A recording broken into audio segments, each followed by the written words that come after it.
Ini dia rumah seorang warga Desa Teladan, Bapak Sadani. Rumah pemberian yang diberikan oleh dinas militer dulu untuk orang tuanya yang pada tahun 80-an, pada tahun 70-an, yang sampai sekarang belum diganti, belum direhab. Tetapi pemerintah tak pernah turun untuk merehab rumah ini atau mengganti rumah ini. Padahal anggaran pada Dinas Perkim Aceh sangat banyak, tapi tidak pernah tersentuh rumah ini untuk direhab, untuk dibangun kembali. Sementara Pak Sadani belum memikirkan untuk berhak rumah karena dia masih berpikir untuk menyelesaikan kuliah anak-anaknya semua.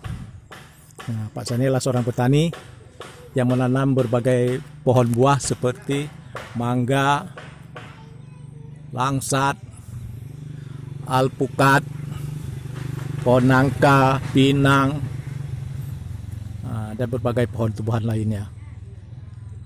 Ini rumah Pak Sadani di Desa Teladan, Lorong 3, nomor 191. Nomor 191 yang belum direhab.